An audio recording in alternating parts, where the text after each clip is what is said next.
নমস্কার বন্ধুরা, সুস্মিতাস রেসিপিতে আর একটা নতুন ভিডিও দেখার জন্য সকলকেই স্বাগত। আজ শেয়ার করবো পটল পুরি, দুর্দান্ত একটা রেসিপি।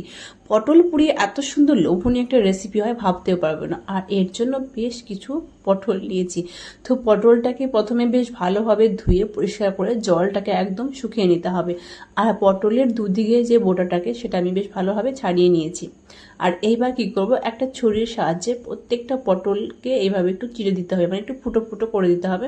কেন কি যখন পটলটা পুড়াবো তাহলে ভিতর থেকেও কিন্তু দেখবে বেশ ভালোভাবে পুড়বে। সেই জন্য প্রত্যেকটা পটলকে চেষ্টা করবে বেশ ভালোভাবে চারদিকে একটু ফুটো করে দেওয়ার। চলো এবার পটলটাকে পুড়িয়ে নিচ্ছি। তো এর জন্য এখানে দেখো যে জালি দেওয়া যে নেটগুলো সেগুলো হলে একটু ভালো হয়, মানে পটলটা একটু গ্যাসের মধ্যে পোড়াতে সুবিধা হবে।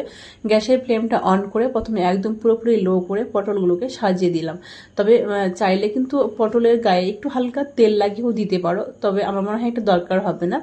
তো প্রত্যেকটা পটল এইভাবে সাজিয়ে দিলাম। আর গ্যাসের ফ্লেমটা হাই করে একদম আস্তে আস্তে উল্টে পাল্টে কিন্তু কন্টিনিউ পটলটাকে এভাবে পুড়িয়ে নিতে হবে। মাঝে মধ্যে গ্যাসের ফ্লেমটা একটু মিডিয়ামে করে দেবে। তো পুরো পটলগুলো বেশ ভালোভাবে পুড়ে গেছে। এবার গ্যাসের ফ্লেমটা বন্ধ করে এটাকে নামিয়ে নিচ্ছি।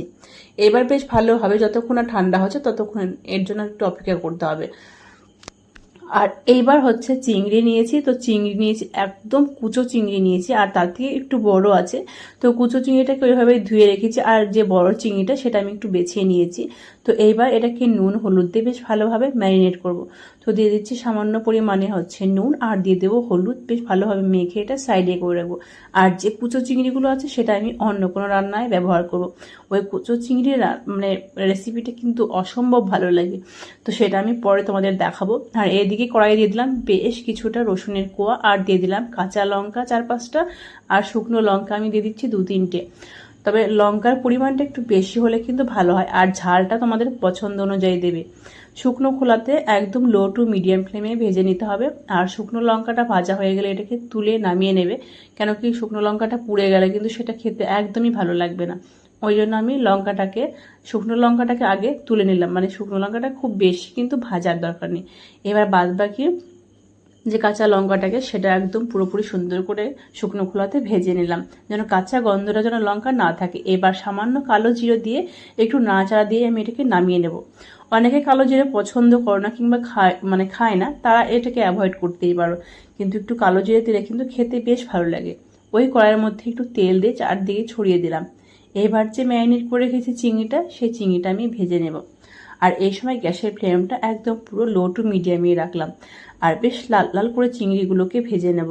চিংড়ির পরিমাণটা তোমাদের পছন্দ অনুযায়ী নেবে। তবে একদম লাল লাল করে দেখো চিংড়িগুলোকে ভেজে নিয়েছি, এবার নামিয়ে নিচ্ছি। আর এইদিকে যে পটলটা একদম পুরোপুরিভাবে ঠান্ডা হয়ে গেছে, আর কিছু কিছু জায়গায় দেখবে একটু বেশি পুড়ে গেছে। তো সেই কালো মানে অংশ, যেখানে বেশি পুড়ে গেছে সেই কালো অংশটাকে আমি একটু মানে ফেলে দিচ্ছি। পুরোটা খোসাটা কিন্তু ছাড়ানোর একদম দরকার নাই। যে অংশটা বেশি পুড়ে গেছে সেটাই শুধু বেঁচেছি। তো দেখতেই পাচ্ছ পুরোপুরিভাবে কিন্তু মানে প্রত্যেকটা পটলের খোসাটাকে মানে কালো অংশটাকে আমি বাদ দিয়ে দিয়েছি। এইবার পুরো কাজটা এবার হবে শিলনোড়াতে। তো শিলনোড়াতে লঙ্কাটাকে আমি আগে দিয়ে দিলাম, আর দিয়ে দিচ্ছি পরিমাণ মতো নুনটা কিন্তু খুব সাবধানে দেবে। তো লঙ্কাটাকে আমি প্রথমে বেটে নেব। তো তোমরা চাইলে এই কাজটা মিক্সিতেই করতে পারো, কিন্তু আমার মনে হয় শিলনোড়াতে করলে এটা বেশ ভালো হয়। আর যে কোনো বাটা মশলা দেখবে শিলনোড়াতে যদি করা হয় সেটা খেতে বেশ ভালো লাগে। আর লঙ্কাটাকে বেশ ভালোভাবে আমি বেটে নিলাম। এটা বেটে এবার সাইডে করে রাখলাম। আর লঙ্কাটা কিন্তু মানে বাটা হয়ে গেছে। যাদের মানে হাতে মানে জ্বালা করে প্রবলেম, তারা এটা অন্য কিছু দিয়ে উঠিয়ে নেবে। আর বাদ বাকি যে লঙ্কাটা শিলনোড়াতে রয়ে গেল এটা কিন্তু আমি আর উঠালাম না, এটা ওইভাবেই রেখে দিলাম। এর উপর আমি এবার সেই পোড়া পটলটাকে দিয়ে দেবো, মানে পুড়িয়ে রাখা পটলটা। আর দিয়ে দিচ্ছি সেই ভেজে রাখা চিংড়িটাও আমি এর মধ্যে দিলাম। আর এবার দিয়ে দিচ্ছি পরিমাণ মতো নুন। আবারও বলছি নুনটা কিন্তু খুব সাবধানে দেওয়ার চেষ্টা করবে, কেন কি আমি লঙ্কার মধ্যেও নুন দিয়েছি, সেটা পরিমাণে কম দিলাম। আর এবার এখানেও নুন দিলাম, সেটাও পরিমাণে কম, কেন পরে একটু টেস্ট করে নুনটাকে আবার অ্যাড করবে। এবার সব কিছু বেশ ভালোভাবে শিলনোড়াতে পেস্ট করে নিতে মানে বেটে নিতে হবে। চাইলেও মিক্সিতে করতে পারো, কিন্তু আমি বারবার বলছি এটা মিক্সিতে না করে একটু কষ্ট করে শিলনোড়াতে করবে। এইবার লঙ্কা বাটাটা আমি অ্যাড করে দিচ্ছি, কিন্তু পুরো লঙ্কাটা বাটাটা কিন্তু আমি দিইনি। এটা যে যেরকম ঝাল খেতে পছন্দ করো ঠিক সেই রকম দেবে। মানে ঝাল যারা একদম খেতে পারো না তারা সেই লঙ্কাটাকে এটা অ্যাভয়েড করতে পারো, কিংবা সামান্য দেবে। তারপরে পুরোপুরিভাবে এইভাবে সব কিছু মিশিয়ে, আর যারা বেশি খেতে পছন্দ করো তারা পরে এটা এইভাবে অ্যাড করে দিতে পারো।